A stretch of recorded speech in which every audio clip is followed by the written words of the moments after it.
Terima kasih Anda masih bersama kami. Bagi Anda yang baru saja bergabung, kami hadirkan kembali 3 berita utama hari ini. Diduga karena melaju terlalu kencang, sebuah mobil menabrak pohon besar di Kota Bogor. Salah satu penumpang terjepit dashboard mobil. Diduga karena kehabisan oksigen usai tes lari, seorang calon paskibraka di Kabupaten Sukabumi meninggal dunia. Terlibat peredaran narkoba, 2 perempuan digerebek polisi di daerah Kiara Condong, Kota Bandung.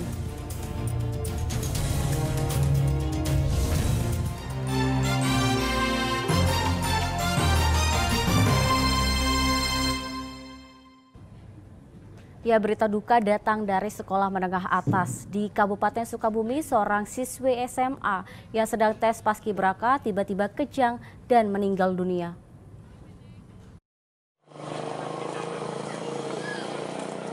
Isak tangis mengiringi pemakaman Kaila Nur Syifa di Kecamatan Gunung Guruh, Kabupaten Sukabumi. Siswi SMA kelas 1 di SMA N1 Cisaat ini meninggal saat sedang melaksanakan tes lari di lapangan Canghegar, Pelabuhan Ratu. Saat kejadian, Kaila sudah melaksanakan 7 kali putaran dalam 12 menit. Namun tiba-tiba ia langsung pingsan, kejang-kejang hingga mulutnya mengeluarkan busa. Pihak keluarga menyatakan bahwa Kaila tidak memiliki riwayat penyakit apapun. Namun dari pemeriksaan medis, diketahui bila korban kehabisan oksigen sehingga detak jantungnya berhenti seketika. Tidak hanya keluarga dan teman yang berduka, pihak KCD 5 Pendidikan Jabar Sukabumi juga menyampaikan bela sungkawa. Menghindari kejadian seperti ini ke depannya, kita di sekolah juga akan lebih selektif untuk mengirimkan siswa-siswinya terkait misalkan masalah kesehatan juga harus di sekolah harus diperhatikan. Jadi jangan sampai terjadi hal-hal yang tidak diinginkan. Walaupun dalam tes seleksi paskibraka tersebut ada yang namanya tes kesehatan. Kejadian ini tentu membawa luka bagi keluarga, namun mereka mengaku ikhlas.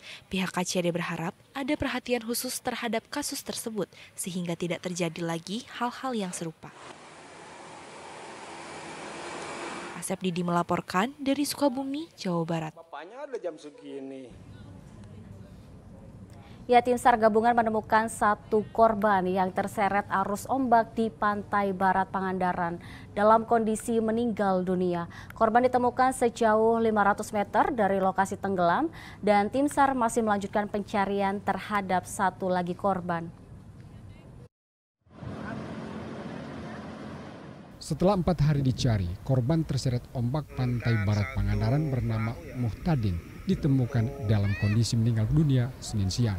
Tim SAR gabungan menemukan jasad korban 500 meter dari lokasi tenggelam. Korban terlihat masih mengenakan pakaian lengkap. Tim SAR kemudian langsung mengevakuasi jasad ke rumah sakit untuk divisum. Ditemukan 1 korban atas nama Asep Muhtadin, warga Cipaku, Kabupaten Ciamis. Ditemukan dari titik hanyut itu sekitar 500 meter ke arah barat. Jadi sekitar 500 meter ke arah barat ditemukan dalam kondisi sudah tidak bernyawa. Mari kita sama-sama mendoakan mudah-mudahan beliau mendapatkan tempat terbaik di sisi Allah Subhanahu wa taala. Tim SAR masih melanjutkan pencarian terhadap 1 lagi korban bernama Rifki. Pihak warga mengikuti proses pencarian dengan menunggu di tepi pantai. 2 korban terseret ombak saat berenang di tepi pantai pada Sabtu siang. Korban bersama belasan wisatawan lainnya mengabaikan larangan berenang di lokasi sehingga akhirnya terseret ombak.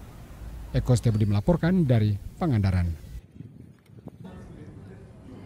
Informasi berikutnya, seorang kakek di Garut mencoba mencabuli anak di bawah umur yang merupakan tetangganya sendiri. Tindak bejat pelaku gagal karena korban melawan. Kini pelaku sudah ditangkap polisi. Percobaan pencabulan ini bermula saat korban sedang bermain ponsel di rumahnya di Desa Talagasari, Kecamatan Pasirwangi, Kabupaten Garut. Pelaku yang pura-pura berbuat baik ternyata menyimpan niat jahat. Pelaku hendak memperkosa korban di bawah umur yang merupakan tetangganya sendiri. Karena korban melawan, upaya pencabulan gagal dan kini pelaku ditangkap polisi. Sementara korban telah mendapatkan pendampingan untuk memulihkan kondisinya dari rasa trauma. Tersangka sedang bekerja di sebelah rumahnya, di rumah bibi si korban.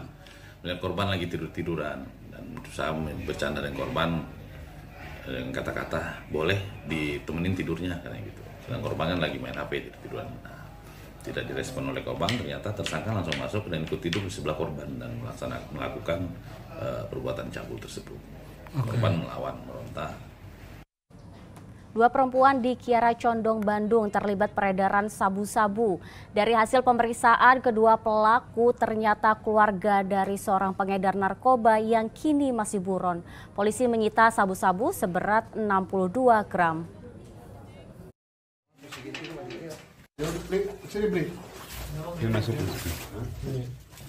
Satres Narkoba Polrestabes Bandung menggerebek sebuah rumah di kawasan Kiara Condong, Bandung. Rumah ini diduga merupakan tempat tinggal pengedar sabu-sabu yang saat ini masih buron. Saat menggeledah lokasi, polisi menemukan barang bukti sabu-sabu seberat 62 gram yang disembunyikan di dalam laci lemari kamar. Rupanya, pengedar sabu-sabu yang masih buron melibatkan dua perempuan yang merupakan istri dan adiknya. Mereka bekerja sama menjalankan bisnis haram ini. Kedua perempuan ini diminta menyimpan dan menempel sabu-sabu di lokasi yang sudah ditentukan agar konsumen bisa mengambilnya. Penggerebekan ini atas informasi dari seorang pria yang sebelumnya terlebih dahulu ditangkap di kawasan Batu Nunggal. Jadi dua perempuan ini adalah istri dan adik dari pelaku yang sekarang masih kita cari. Kedua perempuan ini merupakan bagian dari 41 pengedar narkoba yang ditangkap polisi sejak 2 pekan terakhir. Para pelaku akan dijerat pasal 114 dan 112 Undang-Undang Nomor 35 Tahun 2009 tentang narkotika. Mereka terancam hukuman 6 tahun penjara. Muhammad Rizal melaporkan dari Kota Bandung. Senyumnya mana? Oke, kesini dah. Sejumlah pemuda ditangkap karena mengeroyok secara brutal seorang pengendara motor di Kabupaten Bandung. Penyerangan dipicu rasa cemburu lantaran korban memboncengi pacar salah satu pelaku.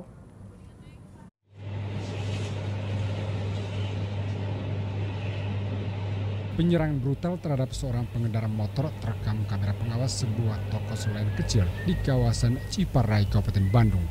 Korban bernama Hamdani Mustafa tampak terkapar usai diserang secara brutal oleh sekelompok pemuda bersepeda motor. Ia menderita luka serius pada bagian kepala hingga tulang tengkoraknya retak. Sedangkan satu korban lain bernama Bahian mengalami luka lebam pada bagian wajah dan tubuh. Peristiwa ini terjadi pada 19 April lalu. Polisi kemudian meringkus 6 pelaku. 2 di antara pelaku merupakan kakak beradik bernama Aam Permana dan Aditya. 4 pelaku lain tidak dihadirkan dalam keterangan pers karena masih di bawah umur. Penyerangan dipicu masalah asmara. Salah satu pelaku cemburu lantaran pacarnya diboncengi korban. Kita bisa mengamankan 6 pelaku, ya dari total 6 pelaku. Yang tadinya 10 orang, namun yang melakukan pemukulan ada 6 dan 6-6-nya kami tangkap. Rangkaian kronologis motif yang pertama adalah kecemburuan karena pasangan. Ya. Kemudian pada saat diskusi terjadi, teman daripada pacarnya ini, ya tersangka lainnya itu melakukan pemukulan terlebih dahulu kepada korban. Kemudian dilanjutkan pemukulan kepada korban dari tersangka-tersangka yang lainnya hingga ada yang melakukan pemukulan menggunakan batu ini. Pelaku akan dijerat dengan pasal 170 KUHP tentang penganiayaan yang dilakukan secara bersama-sama dan terancam hukuman penjara selama 9 tahun. Muhammad Abbas melaporkan dari Kabupaten Bandung.